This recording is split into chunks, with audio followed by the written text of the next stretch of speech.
അവിടെ സിനിമയില്ലാത്ത ടൈമിനൊക്കെ എൻ്റെ കൂട്ടുകാരൻ അവിടെ വർക്ക് ചെയ്യുന്നുണ്ടായിരുന്നു. അപ്പം അതിൻ്റെ പുറത്ത് എൻ്റെ കൂട്ടുകാരൻ ഇവരുടെ സഹോദരനിൽ ഒരാൾ 3 പേരും കൂടിയാണ് നടത്തുന്നത്. ഈ വെടിക്കോപ്പുകളുടെ ഇടയിൽ ഒരു ചെറിയ പായിടാനുള്ള സ്ഥലമുണ്ട്. 50 മീറ്റർ വ്യത്യാസത്തിൽ വന്ന് ഞാൻ 2 വീലർ എടുക്കാൻ നേരത്തെ പൊട്ടി. തിരിഞ്ഞു എന്തായാലും ഭയങ്കര ശബ്ദം കേട്ട് പിന്നെ പടപടാന്ന് പൊട്ടു തുടങ്ങി. ഞാൻ ബൈക്ക് എടുത്തിട്ട് ഒറ്റ വിടലങ്ങ വിട്ടു. തലനാരൊക്കെ പറഞ്ഞാൽ അങ്ങനെ തന്നെയായിരുന്നു. വേറെ ആൾക്കാർ എന്തെങ്കിലും ഉണ്ടായിരുന്നു ആ സമയത്ത്? എന്തെങ്കിലും അറിയാം? ഒരാള് ഞാൻ ഷെയ്ക്കാൻ കൊടുത്തിട്ടില്ല.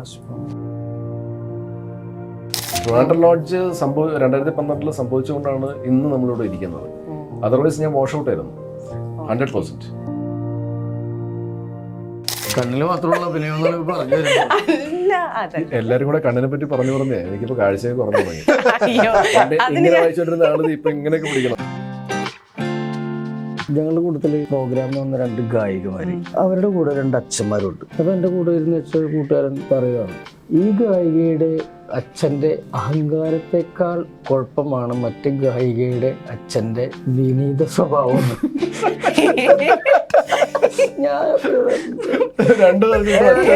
മറ്റേ അഹങ്കാരത്തെക്കാൾ കുഴപ്പമാണ് ഇയാളുടെ വിനയൊന്ന്. കമ്പനി കൂടിക്കൊണ്ടിരിക്കുക, 2 പേരും കൂടി ചെറുതായിട്ടൊക്കെ അടിച്ചോണ്ടിരിക്കുക. ഈ ഗായികമാരുടെ കെയർ ഓഫിലാണ് ഈ അച്ഛന്മാര് വന്നേക്കണത്. തമ്മിൽ പറയുക, ഇവളിമാരൊന്നും വന്നില്ലായിരുന്നെങ്കിൽ നമുക്ക് അടിച്ചു പൊളിക്കായിരുന്നു.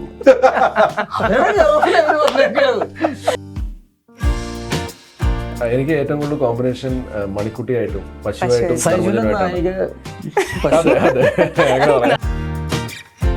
ഞാൻ ഒരു പശുവായിട്ട് മുഴുനീളം അഭിനയിക്കുന്ന പടം ഇതാണ്. പല പ്രാവശ്യം ചവിട്ട് കൊണ്ടിട്ടുണ്ട്. പക്ഷെ എന്തോ ആ പശു സിനിമയിൽ അഭിനയിക്കുന്ന ബോധം ആ പശുവിനുണ്ടായിരുന്നു. അതെ അതെ. Hello everyone, welcome to Django Space. This is Neha Mathew. ഇന്ന് നമ്മൾ വന്നേക്കുന്നത് പൊറാട്ട് നാടകം എന്ന് പറയുന്ന സിനിമയുടെ വിശേഷങ്ങളായിട്ടാണ്. അപ്പം നമ്മുടെ കൂടെ ഉള്ളത് ധർമ്മജൻ ചേട്ടൻ, രാഹുൽ ചേട്ടൻ ആൻഡ് സൈജു ചേട്ടൻ. Welcome you all to the show. അപ്പം നമ്മൾ ആദ്യം തന്നെ ചോദിക്കുമ്പം ഈ സിനിമയുടെ പേരിൽ നിന്നാണ് നമ്മൾ തുടങ്ങുന്നത്, പൊറാട്ട് നാടകം. അപ്പം ആദ്യം ഇത് നമ്മൾ കാണുന്ന സമയത്ത് നമ്മൾ പൊറോട്ട നാടകമാണോ, എന്താണ് നാടകവും പൊറോട്ട എന്താണ് സംഭവം എന്നുള്ളൊരു കൺഫ്യൂഷൻ ഉണ്ടാവും. പക്ഷെ പിന്നെയാണ് മനസ്സിലാവുന്ന പൊറാട്ട് നാടകം എന്ന് പറയുന്നത് ഒരു പാലക്കാടിന്റെ ഒരു ആർട്ട് ഫോം ആണ്. അപ്പം അങ്ങനത്തെ റിലേറ്റഡ് ആയിട്ടുള്ളൊരു സംഭവമാണ്. അപ്പൊ ശരിക്കും എന്താണ് ഈ പൊറാട്ട് നാടകം, എന്താണ് ഈ സിനിമയിൽ പൊറാട്ട് നാടകത്തിനുള്ള ഒരു റൈറ്റ്ലി സൈഡ്? ഇത് പാലക്കാട് റീജിയനിൽ ഉള്ളൊരു കലാരൂപമാണ്. ബേസിക്കലി ഞാനും ഈ പറഞ്ഞ പോലെ ഇങ്ങനത്തെ ഒരു സംശയം ഉണ്ടായിരുന്നു ആദ്യം സുനിഷ് ഇത് പറഞ്ഞപ്പോഴത്തേക്കും. അപ്പൊ എന്താണ് എക്സാക്ട് പ്രൊനൗൺസിയേഷൻ എന്ന് നമുക്കറിയില്ലായിരുന്നു. പിന്നെ ഈ ഒരു ആർട്ട് ഫോമിനെ പറ്റി പിന്നെ യൂട്യൂബിൽ നമ്മൾ അടിച്ചു നോക്കിയപ്പോഴത്തേക്ക് അതിനെപ്പറ്റി മനസ്സിലായി. അതായത് കറണ്ട് സിനാരിയോയിൽ എന്തൊക്കെയാണ്, പൊളിറ്റിക്കൽ സിനാരിയോയിൽ എന്തൊക്കെയാണ് നടക്കുന്നത്, അത് വളരെ നർമ്മരൂപത്തിൽ ഇവർ അവതരിപ്പിക്കും. അത് ചിലപ്പം 1 മണിക്കൂർ കൊണ്ട് തീരും, ചിലപ്പോൾ ഇത് രാത്രി തുടങ്ങിയ വെളുപ്പിന് വരെ പോകും. അങ്ങനെ ലോങ് ആയിട്ട് പോകുന്ന സ്ക്രിപ്റ്റ് ഇല്ലേ? സ്ക്രിപ്റ്റ് ഇല്ല ഇതിന്.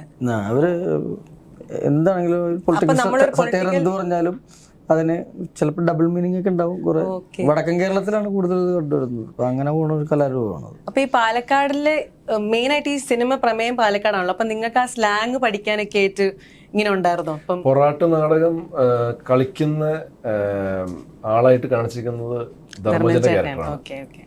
അപ്പൊ നിങ്ങൾ രണ്ടുപേരും വേറെ ക്യാരക്ടേഴ്സ് ആണ്. ഞങ്ങൾ ഇതുമായിട്ട് റിലേറ്റഡ്, പക്ഷെ അൾട്ടിമേറ്റ്ലി നമുക്ക് കണക്ഷൻ ഉണ്ടെങ്കിലും നമ്മള് ഒരു വേറെ വിഭാഗമാണ് നമ്മൾ ഹാൻഡിൽ ചെയ്യുന്ന പറയാം. അതെ അതെ അതെ. അപ്പം ധർമ്മജൻ ചേട്ടനാണ് മെയിൻ ആയിട്ടും പൊറാട്ട് നാടകം എന്നുള്ള പ്ലാറ്റ്ഫോം കലാകാരനായിട്ട് സിനിമയിൽ ഞാനാണ്. പൊറാട്ട് നാടകത്തിൽ ഒരു എന്താ പറയുക, ഒരു അതർ വെർബുകൾ ഇല്ലാത്തൊരു കലാരൂപമാണ്, എന്ത് വേണമെങ്കിലും പറയാം. ഇതിന്റെ അകത്ത് പുരുഷന്മാർക്ക് മാത്രമേ, സ്ത്രീകളുണ്ട്. പുരുഷന്മാർ സ്ത്രീകളുടെ വേഷം കെട്ടുന്നതല്ലേ, അല്ലാണ്ട് സ്ത്രീകൾ ഈ ആർട്ട് ഫോമിൽ ഉണ്ടാവുമോ? ഇല്ല അല്ലേ? ഇതില് സ്ത്രീയായിട്ട് എന്റെ വൈഫായിട്ട് അഭിനയിക്കുന്ന കിട്ടുന്നത്. പക്ഷെ ഇതില് എന്റെ വൈഫായിട്ട് വരുന്നൊരു കഥാപാത്രം ഇത് ചെയ്യുന്നതായിട്ട് നമ്മൾ ഈ ഫിലിമിൽ കാണിക്കുന്നുണ്ട്. അപ്പൊ ഇതിന്റെ അകത്താണെങ്കിൽ നമ്മളൊക്കെ അറിയാം ധർമ്മജൻ ചേട്ടന്റെയും പിഷാരടി ചേട്ടന്റെയും ഒരു കോംബോ ഉണ്ട്. ഇപ്പൊ ബ്ലഫ് മാസ്റ്റർ തുടങ്ങിയിട്ടാണെങ്കിലും സിനിമാല, ബടായി ബംഗ്ലാവ്, അങ്ങനെ ഹിറ്റ് കോംബോസ് ഉണ്ടല്ലോ. അപ്പം ഇതിന്റെ അകത്തും ഈ സിനിമയിലും പിഷാരടി ചേട്ടനുണ്ട്. അപ്പം നിങ്ങൾ തമ്മിലുള്ള കോംബോ എന്തെങ്കിലും വർക്ക് ലൈക്ക് അങ്ങനത്തെ ഒരു സീനിൽ നമ്മുടെ ഒരു കോംബോ വരുന്നുണ്ടെന്നേ ഉള്ളൂ. കോമഡി കോംബോ ആയിട്ടാണോ? കോംബോ ഞാനും സൈജു കുറുപ്പും തമ്മിലുള്ള കോംബോയാണ്. അല്ലാണ്ട് പിഷാരടി ചേട്ടനായിട്ടുള്ള അല്ല, പിഷാരടിയായിട്ട് എനിക്കും എന്റെയും ഹിറ്റ് കോംബോ ഉണ്ട്. ഞങ്ങള് മാളികപ്പുറം കഴിഞ്ഞിട്ട് ഞങ്ങള് ഒരുമിക്കുകയാണ്. അതെ അതെ. അദ്ദേഹത്തിന്റെ കഥാപാത്രം ഒരു മൃഗ ഡോക്ടറുടെ കഥാപാത്രം. അതിലേക്ക് ഞാൻ വരുന്നുണ്ട്, അതിലേക്ക് പതുക്കെ വരാം. ഓക്കെ, അപ്പം ഞാനത് അതിലേക്ക് കണ്ടിന്യൂ ചെയ്യണോ അതോ നിങ്ങൾ? വേണ്ട, ഞാൻ ചോദിക്കുമ്പോൾ ചേട്ടൻ പറഞ്ഞു. ആയിക്കോട്ടെ.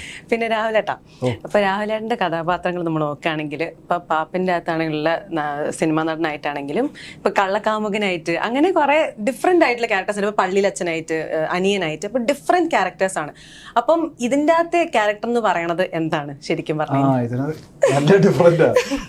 ഇപ്പോ നോർമലി പൊളിറ്റിക്കൽ സെറ്റയർ ആണ് പടം ബേസിക്കലി. സോ എൻ്റെ കാര്യം ഇത്തിരി ലൗഡാണ്, കാരിക്കേച്ചർ ഇല്ലെങ്കിൽ എന്താ പറയുക, ലൗഡായിട്ട് പ്രസന്റ് ചെയ്യാൻ പറ്റുന്ന ഇപ്പോൾ ഒരു മീറ്ററിലാണ് പോകുന്നുണ്ടെങ്കിൽ ഇതിലൊരു മീറ്ററിൽ ഇല്ലാത്ത ഒരാളാണ്, ഒരു കുറച്ച് ഡ്രമാറ്റിക് ആയിട്ട് ലൗഡായിട്ട് ചെയ്യുന്ന ഒരു ക്യാരക്ടർ ഞാൻ അങ്ങനെ ചെയ്തിട്ടില്ല, അങ്ങനെ കുറെ ഇങ്ങനെ ലൗഡായിട്ട് ചെയ്തിട്ടില്ല.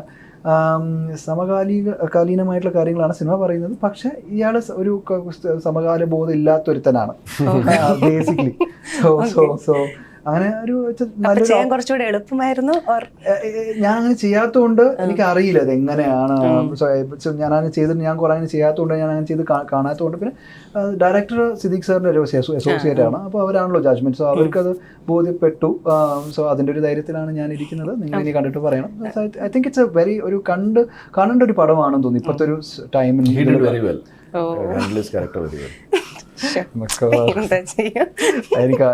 നിങ്ങളത് കാണുമ്പോൾ it's A very entertaining movie ആയിരിക്കും. ഒരു fun political set comedy, out and out relevant കാര്യങ്ങളാണ് പറയുന്നത്. പക്ഷെ ഒരു ഹാസ്യരൂപമാണ്, അല്ലെങ്കിൽ ഒരു ഫണി പാക്കേജ്, ഒരു എല്ലാവർക്കും ആസ്വദിക്കാൻ പറ്റുന്ന ഒരു സോഫ്റ്റ് ഇതിലായിരിക്കും. അതായിരുന്നു ചോദിക്കുന്നത്. കാരണം ഇതിന്റെ ടീസർ ഇറങ്ങിയായിരുന്നല്ലോ ഒരു 8 മാസം മുമ്പ്. അപ്പൊ ടീസർ ഇറങ്ങിയതിന്റെ അകത്ത് ഭയങ്കര സീരിയസ് ആയിട്ട് അഴിമതിനെ പറ്റി പറയുന്നു, അതിനുശേഷം പിന്നെ പൊറാട്ട് നാടകത്തിനെ പറ്റി പറയുന്നു. അപ്പം ടീസർ കാണുമ്പോൾ ഭയങ്കര സീരിയസ് ആയിട്ട് നമുക്ക് തോന്നാം. പക്ഷെ ഈ പോസ്റ്റർ ആണെങ്കിലും ഇപ്പം നിങ്ങളൊക്കെ സംസാരിക്കുമ്പോഴാണെങ്കിലും ഇത് എങ്ങനത്തെ ഒരു ജോണറാണ് സിനിമ? കോമഡി ആണോ, അല്ലെങ്കിൽ എന്താ പറയാ സീരിയസ് ആയിട്ടുള്ളതാണോ, എങ്ങനെയാന്നുള്ളത് ഒരു കൃത്യമായിട്ട് നിങ്ങൾ വിട്ടു തരുന്നില്ല. അല്ല, ബേസിക്കലി സീരിയസ് കാര്യങ്ങൾ നമ്മൾ നർമ്മത്തിൽ പോഞ്ഞ പറഞ്ഞിരിക്കുന്നത്. അപ്പൊ അതുകൊണ്ട് തന്നെ ഇതൊരു കോമഡി സിനിമയാണ്. പക്ഷെ എങ്കിൽ പോലും നമ്മൾ A to Z ഒരു കോമഡി പടം അങ്ങനെ വർക്കൗട്ട് ആവില്ല. ആക്ച്വലി അതിനകത്തൊരു ഇമോഷൻ വേണം, ചില ഏരിയാസിൽ ഇമോഷൻ വേണം. ഇപ്പം നിങ്ങൾ കണ്ട ആ ടീസർ ഒരു പക്ഷെ അങ്ങനത്തെ അതിന്റെ ഒരു എക്സാമ്പിൾ ആയിരിക്കാം. അല്ലെങ്കിൽ ധർമ്മജന്റെ ക്യാരക്ടർ, എനിക്കൊന്ന് ധർമ്മജന്റെ നമ്മൾ കണ്ടിരിക്കുന്ന ഹ്യൂമർ നമ്മൾ ഇഷ്ടംപോലെ ധർമ്മജനെ കണ്ടു. പക്ഷെ അദ്ദേഹത്തിന്റെ ഒരു ഇമോഷണൽ ഏരിയ നമ്മൾ അങ്ങനെ അധികം ടാപ്പ് ചെയ്തും കണ്ടിട്ടില്ല, നമ്മൾ ആസ് ഓഡിയൻസ് നമ്മൾ കണ്ടിട്ടില്ല. So you can see Dharmajan in that type of a character. അപ്പൊ ധർമ്മജൻ ചേട്ടൻ്റെ ഒരു സീരിയസ് റോളാണോ? സീരിയസ് ആണെങ്കിൽ ഈ സൈജു പറഞ്ഞ പോലെ നർമ്മം നമുക്ക് എങ്ങനെ വേണമെങ്കിലും പറയാൻ പറ്റും. അത് ഇപ്പോൾ ഒരു പൊളിറ്റിക്കൽ സറ്റയറിലൂടെ പറയുന്ന നർമ്മമാണ് ഈ സിനിമ കൊണ്ടുപോകുന്നത്. അതില് ഞങ്ങളെക്കാട്ടിയൊക്കെ വലിയൊരു കഥാപാത്രമുണ്ട്.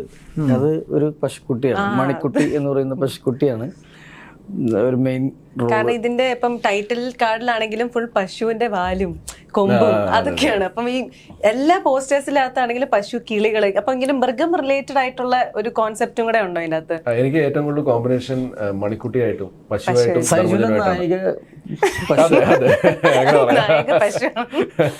വെറൈറ്റി നായികയാണല്ലോ.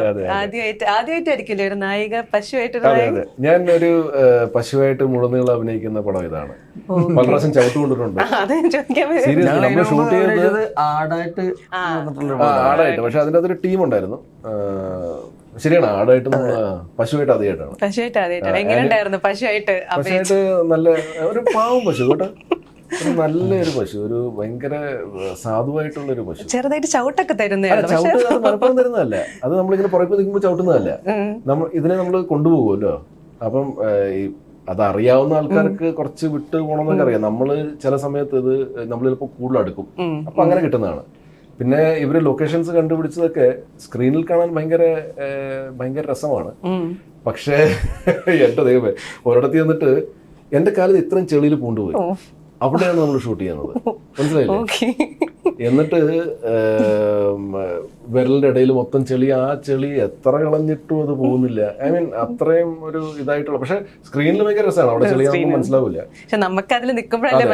അപ്പൊ ആ സമയത്ത് പെട്ടെന്ന് ഇതിന്റെ ബാലൻസ് പോയി, പശുവിന്റെ എന്റെ ബാലൻസ് പോയി, മണിക്കുട്ടി. എന്നിട്ട് എന്റെ കാലേ കയറി ചവിട്ടി. കാലെനിക്ക് എടുക്കാൻ പറ്റുന്നില്ല, വെച്ചാൽ ഇതിന്റെ ഭാരം ഇങ്ങനെ കാലിൽ ഇരിക്കുകയാണ്. പക്ഷെ അങ്ങനെ പൊട്ടിയൊന്നുമില്ല, ബട്ട് വേദന എടുത്തു നമുക്ക്.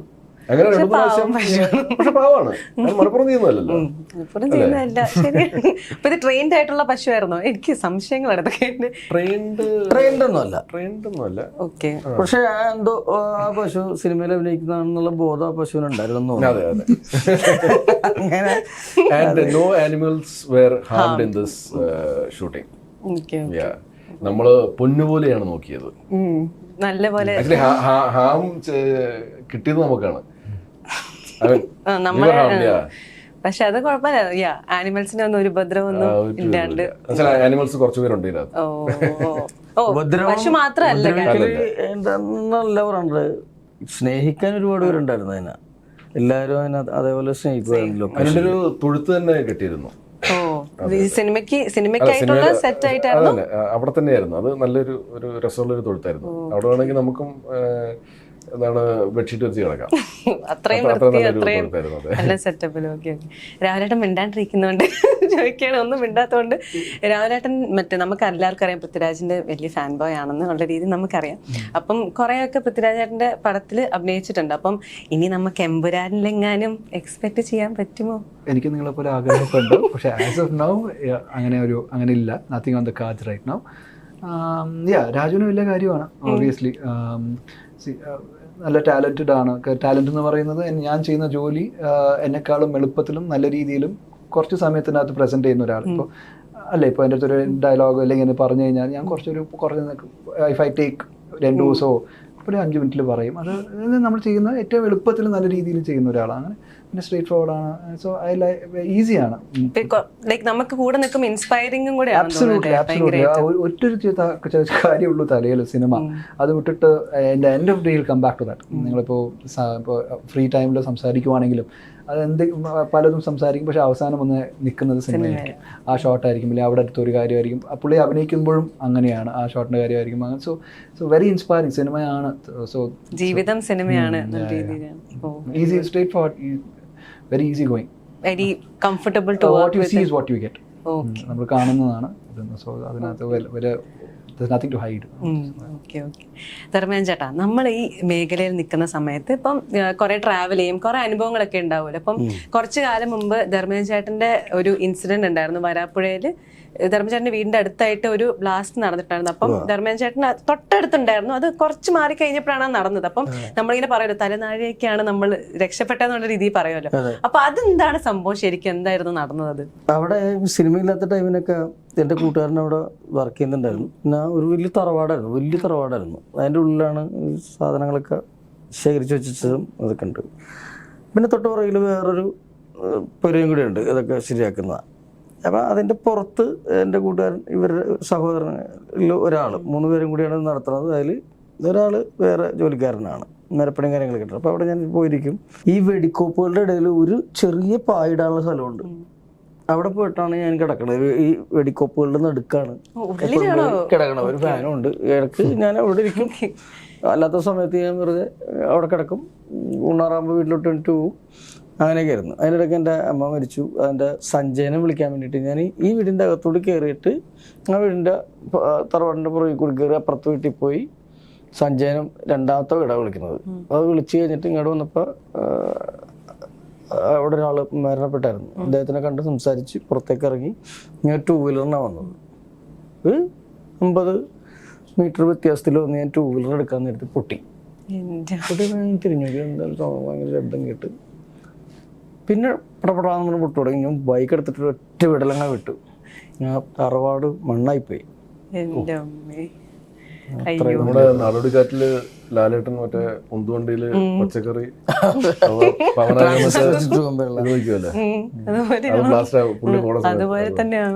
ഭയങ്കര ഒരു രക്ഷപ്പെടലായിരുന്നു അത്. തലനാരൊക്കെ പറഞ്ഞാൽ അങ്ങനെ തന്നെയായിരുന്നു. അപ്പൊ ആ വീട്ടില് ശേഖരിച്ചേക്കുന്ന അവിടെ വേറെ ആൾക്കാര് എന്തെങ്കിലും ഉണ്ടായിരുന്നു ആ സമയത്ത്? എന്തെങ്കിലും അറിയാം? ഒരാള് ഞാൻ ഷേക്കാൻ കൊടുത്തിട്ടില്ല, പോയി കാര്യമില്ല. കുറെ കേടുപാടുകളൊക്കെ സംഭവിച്ചു അരികളിലുള്ള വീടുകളിലൊക്കെ. അവര് മൊത്തത്തില് പാലക്കാട് ഒരു വലിയ സ്ഥലത്തേക്ക് ഷിഫ്റ്റ് ചെയ്തുകൊണ്ടിരിക്കുന്ന ടൈമും കൂടിയായിരുന്നു. ഒരു 2 ദിവസം കൂടി സമയം ഉണ്ടെങ്കിൽ എല്ലാം കൊണ്ടുപോയി തീർക്കുന്ന സമയത്തായിരുന്നു. എന്തോ അവർ കാലകാലങ്ങളായിട്ട് ആ ജോലിക്കാരാണ് ആ വീട്ടുകാർ. എങ്ങനെയാണ് പൊട്ടിയൊന്നും ഇപ്പോഴും ഒരു പിടുത്തമില്ല. സ്പാർക്കാവുമല്ലോ ഇത് പെട്ടെന്ന്. ഇത് ഒരഞ്ഞാലും സ്പാർക്കാവും കരിമരുന്നൊക്കെ. ഇതുപോലെ നിങ്ങൾക്ക് എന്തെങ്കിലും ഇൻസിഡൻസ് ഉണ്ടോ ഇങ്ങനെ തലനാരിഴയ്ക്ക് നമ്മൾ രക്ഷപ്പെടുന്ന രീതിയിൽ? ഇല്ല, ഇങ്ങനെ ഇത് നമ്മൾ കേട്ടിട്ട് ഞെട്ടിപ്പോകും അതെ, ആ സമയം കൊണ്ട്. അങ്ങനത്തെ സംഭവങ്ങൾ ഉണ്ടായിട്ടില്ല.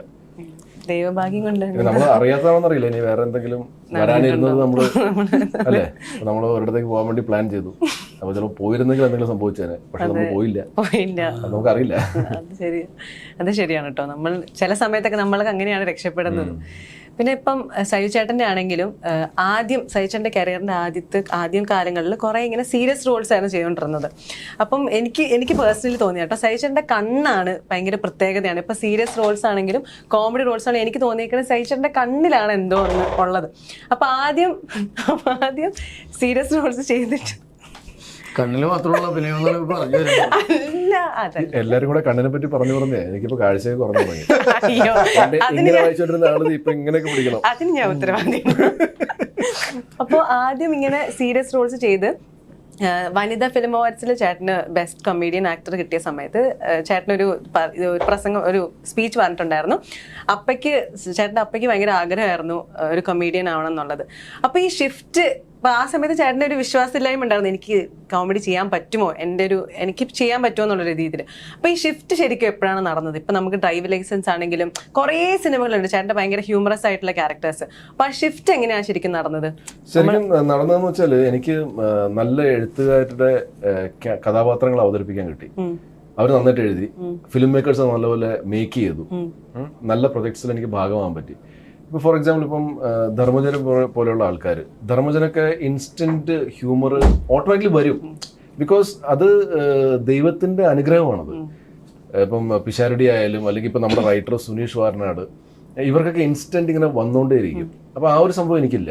ഇവരിപ്പം ആടിൽ നമ്മൾ ഒരുമിച്ച് വർക്ക് ചെയ്തിട്ടുണ്ട്. ധർമ്മജനോട് ചോദിച്ചു നോക്കൂ, ഇവരോടൊക്കെയാണ് ഞാൻ ചോദിക്കുന്നത്, എനിക്ക് എന്തെങ്കിലും പറയാൻ പറ്റുമോ, ഒരു നല്ല ഹ്യൂമർ പറഞ്ഞു തരാം.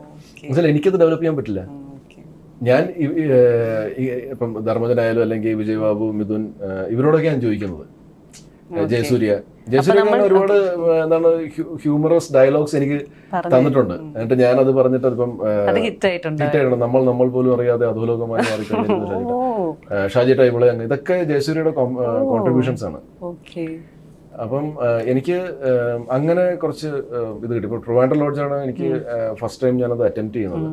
അത് അനൂപ് മേനോൻ വളരെ മനോഹരമായിട്ട് എഴുതി, VKP അത് വളരെ മനോഹരമായിട്ട് മേക്ക് ചെയ്തു. ആ സമയത്ത് ഒരു ട്രെൻഡായിരുന്നു ആ സിനിമ, ഒരു ഭയങ്കര രസമായിട്ടാണ് അത് മേക്ക് ചെയ്തത്. അപ്പോൾ അതുകൊണ്ടാണ് എനിക്കത് ബ്രേക്ക് ആയതും. പിന്നെ അതിനുശേഷം ഒരു പ്രാവശ്യം ഒരു സാധനം ഓക്കെ ഇത് വർക്കായി, അപ്പം ഓഡിയൻസും ഒരു പരിധിവരെ നമ്മൾ okay he can do this. അപ്പോൾ അവരും വളരെ അടുത്തൊരു പടം വരുമ്പോഴത്തേക്കും ഞാൻ ഹ്യൂമർ തന്നെയാണ് അറ്റംപ്റ്റ് ചെയ്യണമെങ്കിൽ അവർ ഓക്കെ നമ്മളൊന്ന് മര്യാദക്ക് ചെയ്താൽ മതി, ഓവർ ആക്കാണ്ട് കുളമാക്കാണ്ട് നമ്മൾ മര്യാദക്ക് ചെയ്താൽ ദേ വിൽ അക്സെപ്റ്റ് ദാറ്റ്. പിന്നെ ഈ പറഞ്ഞ പോലെ എല്ലാ ഹ്യൂമർ ക്യാരക്ടേഴ്സും എനിക്ക് വെൽ റിട്ടൺ ആയിരുന്നു. എന്റെ ചേട്ടന് ഓർമ്മയുണ്ട് ഏതായിരുന്നു ഫസ്റ്റ് ആയിട്ട് വന്ന ഒരു ഹ്യൂമർ ക്യാരക്ടറിലേക്ക്? ഇത് തന്നെ ഷിബു വെള്ളൻ എന്ന് പറഞ്ഞ ക്യാരക്ടർ, ട്രിവാൻഡ്രം ലോഡ്ജിന്റെ. അതെ, ട്രിവാൻഡ്രം ലോഡ്ജ് 2012 സംഭവിച്ചുകൊണ്ടാണ് ഇന്ന് നമ്മളിവിടെ ഇരിക്കുന്നത്. അതർവൈസ് ഞാൻ വാഷ് ഔട്ട് ആയിരുന്നു 100%. എനിക്ക് കരിയർ ഉണ്ടാവില്ല, സിനിമ കരിയർ ഉണ്ടാവില്ല. Thanks to VKP and Anoop Menon. ഇന്നിപ്പം രാവിലെ VKP ആയിട്ട് സംസാരിക്കുന്നത്. അപ്പോൾ VKP ആയിട്ട് ഒരു പടം പ്ലാനിങ് ഉണ്ട്. അപ്പം ഇങ്ങോട്ട് വരുന്ന സമയത്ത് ലോബിയിൽ ഞാൻ VKP കണ്ടു. അപ്പം VKP പറഞ്ഞു, എടാ ഒന്ന് നമുക്ക് പുഷ് ചെയ്യേണ്ടി വരും ഡേറ്റ്സ്, നമുക്ക് ഈ മാസം ഈ സമയത്ത് നമുക്ക് തുടങ്ങിയാലോ എന്ന് ചോദിച്ചു. ഞാൻ പറഞ്ഞു VKP അത് നടക്കൂല, എന്ന് വെച്ചാൽ ആ സമയത്ത് ഞാൻ വേറെ പടം കമ്മിറ്റ് ചെയ്തിട്ടുണ്ട്, അപ്പം നമുക്കിത് ഈ സമയത്ത് തന്നെ ചെയ്യണം. അപ്പോൾ എന്തുവാണെന്ന് ചോദിച്ചു. അപ്പോൾ ഞാൻ പറഞ്ഞു, ഇതൊക്കെ നിങ്ങൾ വരുത്തി വെച്ചതാണ്, നിങ്ങളാണ് ട്രിവാൻഡ്രം ലോഡ്ജിൽ എനിക്ക് ബ്രേക്ക് ഉണ്ടാക്കി തന്നത്, അതുകൊണ്ടാണ് എനിക്കിപ്പോൾ ഡേറ്റ്സ് ഇല്ലാത്തത്.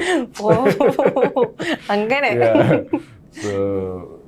ഇവിടെ നമുക്ക് എന്തും പറയാം. വെരി ജോവിയൽ ആൻഡ് വെരി ഭയങ്കര ലവബിൾ ഗായ്. എന്ത് തോന്നിയാസം പറഞ്ഞാലും കുഴപ്പമില്ല. അപ്പൊ അങ്ങനത്തെ ഒരു ബോണ്ടാണ് നിങ്ങൾ തമ്മിലുള്ളത്. അപ്പം രാമചേട്ടൻ്റെ ആണെങ്കിൽ ഇപ്പം സിനിമ ഞാൻ പറഞ്ഞല്ലോ ക്യാരക്ടർ റോൾസ് ഒത്തിരി അധികം ചെയ്യുന്ന ഡിഫറെൻറ്റ് ക്യാരക്ടർ റോൾസ് ചെയ്യുന്ന ഒരാളാണ്. അപ്പോൾ അതുപോലെ തന്നെ ഇങ്ങനെ വലിച്ചു വാരി നമ്മൾ അങ്ങനെ രാമചേട്ടൻ അങ്ങനെ വലിച്ചു വാരി എല്ലാ സിനിമകളും അങ്ങനെയൊന്നും ചെയ്യാത്ത ഒരാളാണ്. അപ്പോൾ ഇത് രാമചേട്ടൻ്റെ ഒരു സെലക്ഷൻ പ്രോസസ്സിൻ്റെ ഒരു ഭാഗമായിട്ട് നമ്മളിങ്ങനെ ഭയങ്കര കോൺഷ്യസ് ആയിട്ട് തീരുമാനിച്ച് ചെയ്യണതാണ്. അപ്പം അങ്ങനെയൊന്നും ഞാൻ കോൺഷ്യസ് ആയി ചൂസ് ചെയ്തിട്ട് പിക്ക് ചെയ്യുന്നൊന്നുമല്ല. ഇങ്ങനെ വരുന്നതാണ്. അപ്പോൾ ചില ആൾക്കാർ പറയും ടൈപ്പ് കാസ്റ്റ് ചെയ്യുന്നുണ്ടോന്ന്. ഞാൻ പറയും ഞാൻ എല്ലാത്തിനും മറുപടി കാസ്റ്റ് ചെയ്താൽ മതി, ടൈപ്പ് ആണോ. സിനിമയിൽ അഭിനയിക്കുന്നതിലൊരു വലിയ ഭാഗ്യമായിരുന്നു. അത് നമ്മൾ കൺസിസ്റ്റൻറ്റ് 1-2 പടം ചെയ്യാം. ഇപ്പോൾ ധർമ്മജനും ഷൈജു കൃഷ്ണനും ഒക്കെ എത്ര കാലങ്ങളായിട്ട് അപ്പോൾ കൺസിസ്റ്റൻ്റായി നിൽക്കുന്നതാണ് ബുദ്ധിമുട്ട്. സോ അത് എല്ലാവർക്കും അത് ചെയ്യാൻ പറ്റിയെന്ന് വരില്ല. എന്തോ കുറച്ച് ഭാഗ്യം കൊണ്ട് ഞാൻ ചെയ്യുന്നു, ഇപ്പോഴും സിനിമകൾ ചെയ്യുന്നു. പക്ഷെ ചേട്ടൻ ചെയ്യുന്ന റോൾസ് എല്ലാം ഭയങ്കര ക്യാച്ചിയാണ്. അത് ഞാൻ സൈജു പറയുന്ന പോലെ ആ ടീം നല്ല ടീമാണ്. റൈറ്റേഴ്സും ഡയറക്ടേഴ്സും ഒക്കെ. ഇപ്പോൾ പുറിഞ്ഞു പറയുന്ന പടം ജോഷി സാറാ ഡയറക്ട് ചെയ്യുന്നത്. സോ അതിന് മിനിമം ഒരു ഇതെന്താ, സോ ഓൾ ദീസ് ക്യാരക്ടേഴ്സ് എല്ലാവരും ഇപ്പോൾ ജിനു എബ്രഹാം കടുവ എന്ന് പറയുന്ന പടം, ആദ്യത്തെ പടം ഞാൻ ആദ്യത്തെ പടമല്ല, one of my first movies memories എന്ന് പറയുന്ന പടം.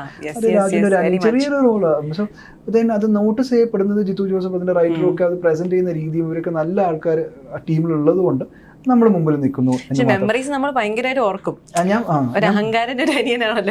പറയുന്നത് അത് ഞാനല്ലായിരുന്നു, വേറെ ഒരാൾ ചെയ്തിരുന്നെങ്കിൽ പോലും മിനിമം ഞാൻ ചെയ്തതിന് അത്രത്തോളം എന്തായാലും വരും, ഇല്ലെങ്കിൽ അതിന് മുകളിൽ നിൽക്കുള്ളൂ.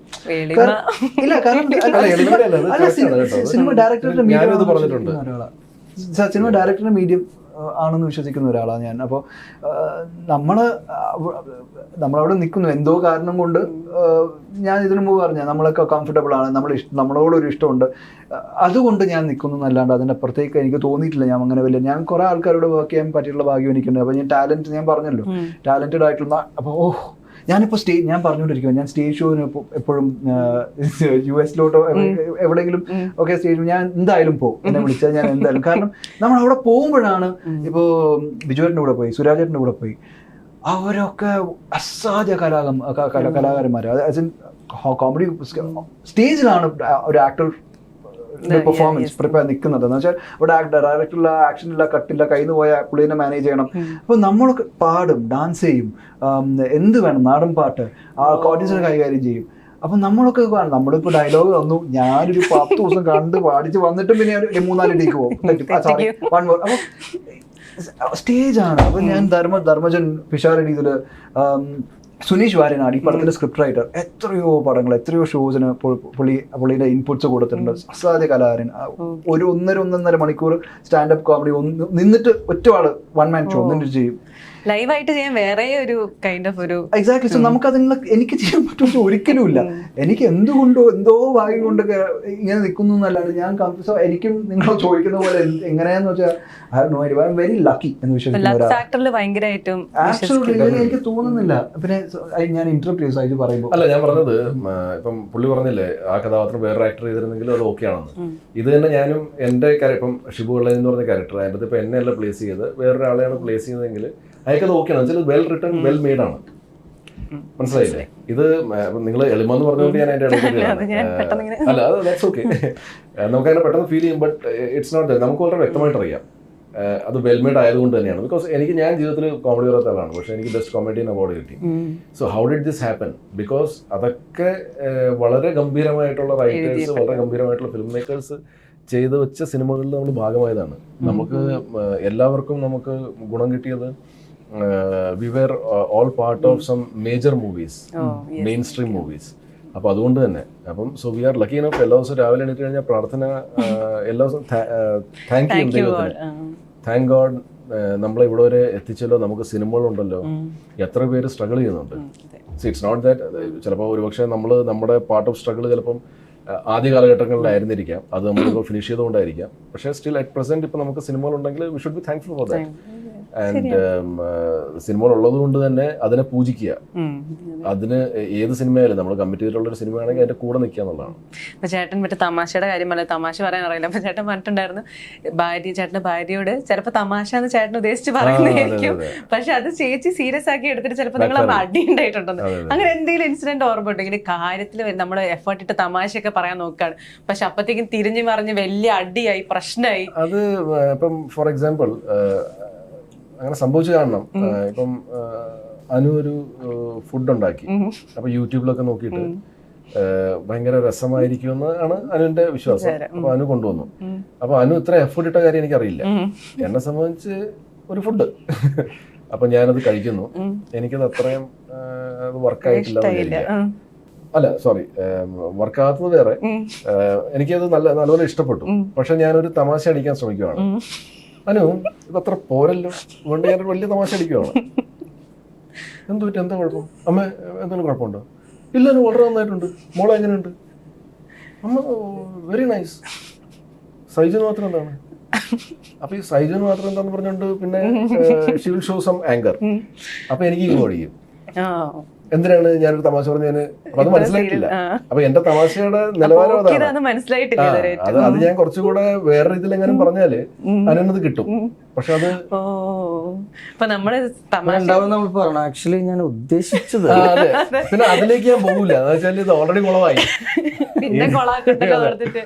അതൊക്കെ ധർമ്മജൻ ചേട്ടൻ അല്ല, നമ്മള് സ്റ്റേജില് പരിപാടി കളിച്ചിട്ട് ക്ലൈമാക്സും കഴിഞ്ഞു. ആൾക്കാർ ചിരിക്കുന്നൊന്നുമില്ല.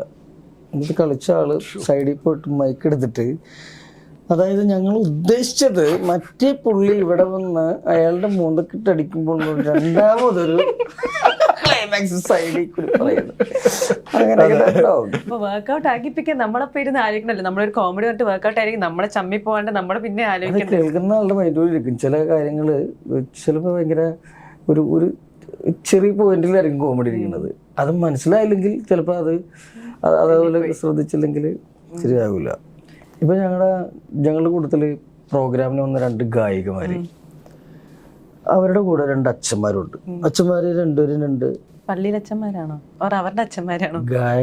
ഗായികമാരുടെ അച്ഛന്മാര് രണ്ടുപേരും 2 ക്യാരക്ടറാണ്.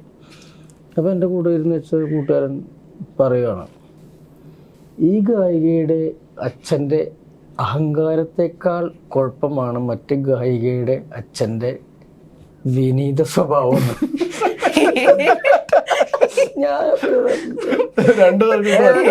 മറ്റേ അഹങ്കാരത്തെക്കാൾ കുഴപ്പമാണ് ഇയാളുടെ വിനയമെന്ന് പറഞ്ഞ പോലത്തെ ആൾക്കാരൊക്കെ ഉണ്ട്. ഭയങ്കര രസമുള്ള കോമഡികൾ പറയുന്ന ഒരുപാട് പേരുണ്ട്. ഭയങ്കര ഇൻസ്റ്റന്റ്. ഇവർക്കൊക്കെ അതാണ്. ഇപ്പൊ ഞാനും രമേഷും കൂടെ ഞങ്ങള് ഒരു ഫംഗ്ഷൻ കഴിഞ്ഞിട്ട് ബിനു എന്ന് പറഞ്ഞ ഒരു മിമിക്രി ആർട്ടിസ്റ്റ് ഉണ്ട്, നമ്മുടെ ജഗദീഷ് ചേട്ടൻ്റെ ഒക്കെ ഡ്യൂപ്പല്ല മറ്റേ ഫിഗർ ചെയ്യുന്നത്. അപ്പൊ ഞങ്ങൾ മൂന്നേരും കൂടെ ഇവിടെ ബോംബെ എയർപോർട്ടിൽ ഇരിക്കുകയാണ് കേട്ടോ. അപ്പൊ ഈ സ്റ്റാഫ്, ഈ ഇതിന്റെ ഫ്ലൈറ്റിന്റെ സ്റ്റാഫ് അവിടെ കൗണ്ടറിൽ നിൽപ്പുണ്ട്. അപ്പൊ ഓൾറെഡി അവിടെ 45 മിനിറ്റ് കഴിഞ്ഞിട്ടാണ് ബോർഡിംഗ് അവിടെ എഴുതി വെച്ചിട്ടുണ്ട്. അപ്പൊ 3-4 പയ്യന്മാർ ബാഗുമായിട്ട് വന്നിട്ട് ഇവരുടെയൊക്കെ ഓടി വന്നിട്ട് എന്താണ് ബോർഡിംഗ് ചോദിച്ചു. അപ്പം ഇവർ പറഞ്ഞ് സർ, അപ്പൊ ഇവർക്ക് ക്ഷമ നശിച്ചു. ആക്ച്വലി ഇവർ വന്ന അങ്ങനെ ആ ഒരു രീതിയില്ല. അപ്പൊ ഇവർ പറഞ്ഞ് സർ പ്ലീസ് നിങ്ങൾ അവിടെ പോയി ഇരിക്കും, ബോർഡിങ്ങിന്റെ സമയത്ത് നമ്മൾ അനൗൺസ് ചെയ്യാം. അപ്പം രമേഷ് പറയാണ്ടിട്ടൊക്കെ നേരത്തെ ഇറങ്ങാൻ വേണ്ടി എനിക്ക്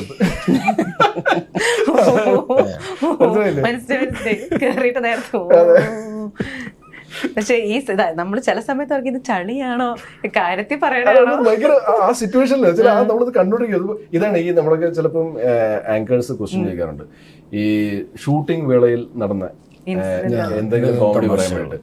ഇപ്പൊ എനിക്കത് ഭയങ്കരമായിട്ട് എനിക്ക് അന്ന് ചിരി വന്നു. ഞാനും പിന്നെ ഭയങ്കര ചിരിയായിരുന്നു. വെച്ചാല് ഞങ്ങൾ ഈ സിറ്റുവേഷൻ മൊത്തം കണ്ടിട്ടിരിക്കും. അപ്പോഴാണ് ഇവിടെ പിച്ചാട്ടി വളരെ ഇതായിട്ട് നേരത്തെ ഇറങ്ങാൻ വേണ്ടി ഇരിക്കും ഓർക്കുന്നത്. അപ്പൊ ഇത് ചില സിറ്റുവേഷനിലേ ഇണങ്ങുള്ളൂ, എല്ലാ സിറ്റുവേഷനിലും ഇണങ്ങാത്ത കോമഡി ഉണ്ടാവും. അപ്പൊ പറയുമ്പോ ഭയങ്കര പിന്നെ നമ്മൾ റിപ്പീറ്റ് ചെയ്ത് പറയാനാണ്. ഞങ്ങളോട് 2 ഗായികമാരുടെ കഥ ഒന്നും കൂടി പറഞ്ഞു കഴിഞ്ഞാല് UK ഷോയ്ക്ക് പോയേക്കുക. അച്ഛന്മാരുണ്ട്, 2 അച്ഛന്മാരുണ്ട്. അപ്പൊ അവര് കമ്പനി കൂടിക്കൊണ്ടിരിക്കുക, 2 കൂടി ചെറുതായിട്ടൊക്കെ അടിച്ചോണ്ടിരിക്കുക. ഈ ഗായികമാരുടെ കെയർ ഓഫിലാണ് ഈ അച്ഛന്മാര് വന്നേക്കണത്. അല്ലെങ്കിൽ അവർക്ക് അപ്പൊ അവര് തമ്മിൽ പറയുക, ഇവളിമാരൊന്നും വന്നില്ലായിരുന്നെങ്കിൽ നമുക്ക് അടിച്ചു പൊളിക്കായിരുന്നു. എന്നിട്ട് അവരില്ലായിരുന്നെങ്കിൽ അടിച്ചു പൊളിക്കായിരുന്നു എന്ന് പറയുന്ന ആൾക്കാർ. അടിപൊളി. അയ്യോ, അപ്പൊ ഈ സിനിമയുടെ ഷൂട്ടിംഗ്, നമ്മൾ സിനിമയിലേക്ക് തിരിച്ചു വരുമ്പോ സിനിമയുടെ ഷൂട്ടിംഗ് ഇതിനൊരു ലിങ്ക് ഉണ്ട്. അതായത് ഇപ്പൊ പറഞ്ഞ പോലെ തന്നെ സിനിമയില് കോമഡി എന്നല്ല നടക്കുന്ന. ഇവര് ഇപ്പൊ എന്റെ ക്യാരക്ടർ ഇയാൾ ചെയ്യുന്നതാണ്, ഇയാൾ സീരിയസ് ആയിട്ട് കാണിക്കുന്ന കാര്യങ്ങളാണ്. ഇയാളെ ജീവിക്കുന്നവരാ, ഇയാൾ സീരിയസ് ആയിട്ട് തന്നെയാ, കോമഡി ചെയ്യാൻ വേണ്ടിട്ടല്ല ഇയാൾ ചെയ്യുന്നത്. പക്ഷെ സിറ്റുവേഷൻസ് അങ്ങനെ എക്സാജറേറ്റഡ് ആവും, ആ സിറ്റുവേഷൻ അങ്ങനെ ബിൽഡ് ചെയ്തിരിക്കും. അതാണ് അതില് ഭയങ്കര ലൗഡായിട്ട് ലൈക് മണ്ടത്തനാണ് ചെയ്യുന്നതെന്ന് അറിയില്ല. ഇല്ല, പുള്ളി സീരിയസ് ആയിട്ട് തന്നെ ചെയ്യുന്നത്. പുള്ളി കാര്യമായിട്ട് തന്നെ പുള്ളി ഇങ്ങനെയാ. പക്ഷെ നമുക്ക് കോമഡി പറയാൻ വേണ്ടിയിട്ടല്ല പുള്ളി ചെയ്യുന്നത്. പുള്ളി സീരിയസ്ലി ഇങ്ങനെയാണ്. ആക്ടിവിറ്റീസിലാണ്. ചെറിയൊരു മണ്ടൻ പോലത്തെ ഒരു ക്യാരക്ടറാണോ? ഞാൻ പറഞ്ഞില്ലേ, ഒരു കുറച്ച് എക്സെൻട്രിസിറ്റി ഉള്ള ഒരാളാ. അതെ, കുറച്ച് എക്സെൻട്രിസിറ്റി ഉള്ള ഒരു പുള്ളിയുടെ ഒരു യൂണിവേഴ്സിൽ ജീവിക്കുന്ന ഒരു എക്സ്ട്രാ ആയിട്ടുള്ള ഒരു ക്യാരക്ടറാണ്. പുള്ളി സ്വന്തമായിട്ട് ഒരു പഞ്ചായത്ത് ഉണ്ടാക്കിയിട്ട് അതിൽ പ്രസിദ്ധമായിട്ട് ജീവിക്കുന്ന പുള്ളിയാണ് അതിനകത്ത് മെയിൻ എന്നുള്ള രീതിയിൽ. ഒരു എക്സെൻട്രിസിറ്റി ഉള്ള ഒരാളാണ്, ഒരു സമകാലീന ബോധമില്ലാത്ത ഒരാളാണ്. അപ്പൊ ഇതിന്റെ സിനിമയുടെ ഷൂട്ട് പാലക്കാട് വെച്ചായിരുന്നില്ല? ഓ, പാലക്കാട് വെച്ചല്ലായിരുന്നു.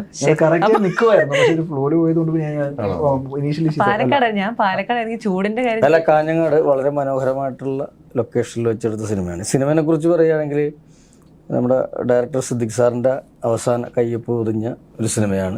സിദ്ദിഖ് സാറിന്റെ തന്നെ പ്രിയപ്പെട്ട ശിഷ്യൻ ഉഷാദ് സഫ്രോൺ എന്ന് പറയുന്ന ഡയറക്ടറാണ് ഇത് സംവിധാനം ചെയ്തിരിക്കുന്നത്. ഞങ്ങളുടെ എല്ലാവരുടെയും പ്രിയപ്പെട്ട സുഹൃത്തായ സുനീഷ് വാരനാടാണ് ഇതിൻ്റെ എഴുത്ത്. വിജയൻ പള്ളിക്കര എന്ന് പറയുന്ന ആളാണ് എൻ്റെ നിർമ്മാണം നിർവഹിച്ചിരിക്കുന്നത്. പിന്നെ രാഹുൽ രാജിൻ്റെ മനോഹരമായ മ്യൂസിക് ഉണ്ട്. അങ്ങനെ കുറേ ഘടകങ്ങളുണ്ട്. അതിൽ കുറേ കഥാപാത്രങ്ങൾ വേറെ വരുന്നുണ്ട്. നല്ല കഥാപാത്രങ്ങളൊക്കെ ആയിട്ട് സുനിൽ സുഗത ഉണ്ട്, പിഷാരടി ഉണ്ട്, കുറേ. പിന്നെ കോഴിക്കോട് നിന്നുള്ള വടക്കൻ കേരളത്തിൽ നിന്നുള്ള ആർട്ടിസ്റ്റുകൾ ഇഷ്ടംപോലെ ഉണ്ട്. നിർമ്മൽ പാലാഴി ഉണ്ട്, അനിലേട്ടനുണ്ട്, അങ്ങനെ കുറേ ഉണ്ട്. ഷുക്കൂർ വക്കീലുണ്ട്. ഇത് ഞങ്ങളൊന്നും വലിയ ഭാഷ പഠിച്ചിട്ടൊന്നും ഈ സംഭവമൊന്നുമല്ല. ഭാഷയ്ക്ക് അതീതമായിട്ട് ഈ സിനിമ ഒരു സംഭവം മുന്നോട്ട് വെക്കുന്നുണ്ട്. പൊളിറ്റിക്സും അതും കോമഡിയും ഒക്കെ ചേർത്ത് പറയുന്ന ഒരു സെറ്റ്. പൊളിറ്റിക്സിൽ അഴിമതിയാണോ മെയിൻ ആയിട്ടും? അഴിമതി മാത്രമൊന്നുമല്ല, എല്ലാം പറയുന്നുണ്ട്. അതാ ടീസർ വെച്ചിട്ട് അങ്ങനെ തോന്നുന്നില്ല. അല്ലല്ല, അതൊരു പാർട്ട് മാത്രമാണ് സിനിമയുടെ. അത് അന്നിറങ്ങിയ ഒരു ബാങ്ക് തട്ടിപ്പുമായിട്ട് ബന്ധപ്പെട്ട് നമ്മൾ നേരത്തെ സുനീഷ് എന്തോ അത് മുന്നിൽ കണ്ടുകൊണ്ട് എഴുതിയ പോലത്തെ ഒരു സിറ്റുവേഷനാണ് ഈ സിനിമയിൽ. അത് വന്നേക്ക് മുമ്പ് എഴുതി വെച്ചതാണ്. അത് യഥാർത്ഥത്തിൽ സംഭവിച്ചു. തപ്പാ ടീച്ചറുള്ള എടുത്തിട്ടേ ഉള്ളൂ. അപ്പൊ ഇതില് മണിക്കുട്ടി അല്ലാണ്ട് ഒരു നായികയുണ്ടോ? എക്സെൻട്രിക് ആയിട്ടുള്ള ക്യാരക്ടറിന് ഒരു നായികയുണ്ടോ? ഒരു നല്ല കൊച്ചുണ്ട്, 2-3 ലീഡ് ഹീറോയിൻസ് ഉണ്ട് ഇതില് കാണുന്ന. അപ്പൊ സൈചേട്ടനും എല്ലാവർക്കും നായികമാരുണ്ടോ സെപ്പറേറ്റ് ആയിട്ട്? നമ്മുടെ ധർമ്മജന്റെ പേര് ചിത്ര നായർ, ജിജീന. പിന്നെ ജിജിനെയാണ് രാഹുലിന്റെ പേര്. എന്റെ പേര് ഐശ്വര്യ എന്ന് പറഞ്ഞ രമേഷിന്റെയും രാഹുലിന്റെയും നടുക്ക് ഉള്ള. അപ്പൊ 3 പേർക്കും നായികമാരുണ്ട്. മണിക്കുട്ടി മാത്രല്ല നായിക, പക്ഷെ സൈചേട്ടന്റെ മെയിൻ നായിക മണിക്കുട്ടി. 2 നായികമാരുണ്ട്. അപ്പം ഈ നായികയായിട്ടുള്ള ക്യാരക്ടർ എന്ന് പറയുമ്പോൾ ഇപ്പം രാജേട്ടന്റെ ക്യാരക്ടറുമല്ല, ഭയങ്കര എക്സെൻട്രിക് ആയിട്ടുള്ള ക്യാരക്ടറാണ്. അപ്പം അതിനോട് ജെല്ല് ചെയ്യുന്ന രീതിയിലുള്ള ഒരു ക്യാരക്ടറാണോ നായികയുടെ? എന്നുവെച്ചാൽ ഭയങ്കര തുടക്കം അങ്ങനെയാണ്. പറഞ്ഞു കഴിഞ്ഞാൽ പിന്നെ മൊത്തം പറയേണ്ടി വരും. ഞാൻ പലതും ചോദിക്കുന്നത്, പക്ഷെ മൊത്തം ഇൻട്രസ്റ്റിംഗ് മൂവി ടു വാച്ച്. ഞാനും വെയിറ്റ് ചെയ്യുന്ന ഒരു പടം. ഞാൻ മൊത്തം കണ്ടിട്ടില്ല, ഡവന്റെ പോർഷൻ കണ്ടു. ഞാനും ഇങ്ങനെ എനിക്ക് കുറച്ച് എക്സ്പെക്ടേഷൻ ഇല്ലാണ്ടില്ല. ധർമ്മജൻ ചേട്ടന്റെ ഹിറ്റ് കോംബോ ഫസ്റ്റ് പടത്തിന് മറ്റേ പാപ്പി അപ്പേച്ചന്റെ അകത്ത് ദിലീപേട്ടന്റെ കൂടെ ഉള്ള ഒരു ഹിറ്റ് ആയിട്ടുള്ള ഒരു സംഭവമാണല്ലോ പാപ്പിയച്ച. ഫുൾ നാക്ക് തന്നെ പോന്നല്ലോ. പാപ്പി അപ്പേച്ചന്റെ അകത്ത് ദിലീപേട്ടന്റെ ഡ്രൈവർ ആയിട്ടുള്ള ക്യാരക്ടർ. അപ്പൊ അതുപോലെ നമ്മൾ ആക്ച്വലി വെയിറ്റിംഗ് ആണ് ധർമ്മജൻ ചേട്ടന്റെ ഭയങ്കര ഹ്യൂമറസ് ആയിട്ടുള്ള ക്യാരക്ടേഴ്സ് ഒക്കെ കാണാനും. ഭയങ്കര നമ്മളിപ്പോ എന്തെങ്കിലും സങ്കടത്തിലൊക്കെ നിൽക്കുകയാണെങ്കിൽ ധർമ്മജൻ ചേട്ടന്റെ ചില സിനിമകൾ കണ്ടു കഴിഞ്ഞാൽ നമുക്ക് ഭയങ്കര സ്ട്രെസ്സിങ്ങിനൊക്കെ പോകുന്ന ഭയങ്കര നല്ലൊരു ഇതാണ്, കോമഡി ആയിട്ടാണ്. അപ്പം ഇങ്ങനെ എന്തെങ്കിലും സിനിമകൾ ഇനി വരുന്നുണ്ടോ കോമഡി ആയിട്ടുള്ള നല്ല ക്യാരക്ടേഴ്സ്? ഇറങ്ങാനായിട്ടൊരു 6-7 ചിത്രങ്ങളുണ്ട്. ഹ്യൂമർ ക്യാരക്ടേഴ്സ് തന്നെയാണോ? ഹ്യൂമർ ക്യാരക്ടറും ഉണ്ട്, അല്ലാത്തതുണ്ട്. ധ്യാന്റെ കൂടെ ഒരു സിനിമയുണ്ട്, അടിപൊളി. അതുകൂടാതെ വിപിൻ വിഷ്ണു കോമ്പിനേഷനില് പിഷാരടി ചേട്ടനായിട്ട് വല്ലതും വരുന്നുണ്ടോ ഉടനെ? ഉണ്ട്, സിനിമയിൽ പിഷാരടി ഉണ്ട്, ഭാഗവാക്കാണ്. ഞങ്ങൾ തമ്മിൽ കോംബോയും കാര്യങ്ങളും ഒന്നും ഇല്ലെന്നേ ഉള്ളൂ. ഈ സിനിമ ഇറങ്ങാനുണ്ട്, പിന്നെ പോലീസ് ഡേ എന്ന് പറഞ്ഞ സിനിമ ഇറങ്ങാനുണ്ട്. അങ്ങനെ 6-7 പടങ്ങൾ ഇറങ്ങാൻ കിടക്കാണ്, പുറകെ വരാനുണ്ട്. ബർമുഡ എന്ന് പറഞ്ഞൊരു പടം, ഷൈനികത്തിൻ്റെ കൂടെ ഉള്ളൊരു പടം ഇറങ്ങാനുണ്ട്. അങ്ങനെയുണ്ട്.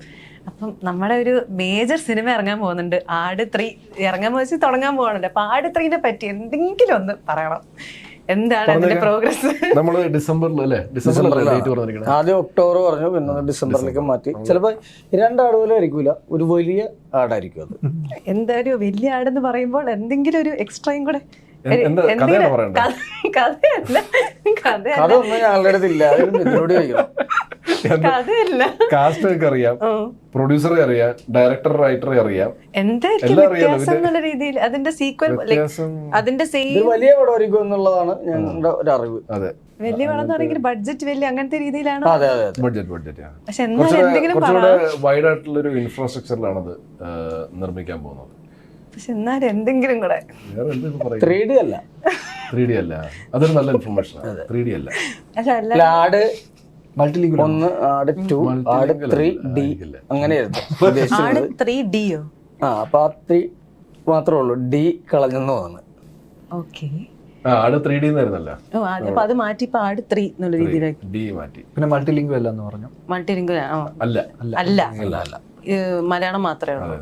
ക്യാരക്ടേഴ്സ് ഞങ്ങളുടെ ഒരു കാർട്ടൂൺ കഥാപാത്രങ്ങൾ കഴിഞ്ഞാൽ വേറെ ക്യാരക്ടേഴ്സ് പോലെ വേറെ വരാൻ സാധ്യതയുണ്ട്. പിന്നൊരു വ്യത്യാസം എന്ന് വെച്ചാല് എല്ലാ മലയാളികൾക്കും ഒരുപാട് ചിരിക്കാൻ പറ്റും. ആട് ഒരു മാസ്റ്റർ പീസ് ഒരു പടമാണല്ലോ. നമ്മൾ എന്താലോചിച്ച് കഴിഞ്ഞാലും നേരെ ആട് എന്ന് പറഞ്ഞു കഴിഞ്ഞാൽ അത് സ്ട്രൈക്കിംഗ് ആണ് അവിടെ. ഹ്യൂമറിന്റെ കാര്യത്തിലാണെങ്കിലും എന്തിന്റെ രീതിയിലാണെങ്കിലും, ഇപ്പൊ ജയസൂര്യ ചേട്ടന്റെ ആണെങ്കിലും എല്ലാ രീതിയിലും. അപ്പൊ അതുകൊണ്ട് ഞങ്ങളെല്ലാവരും ഓഡിയൻസ് മൊത്തം വെയിറ്റിംഗ് ആണ് ആട് 3 റിലീസാവാൻ വേണ്ടിയിട്ട്.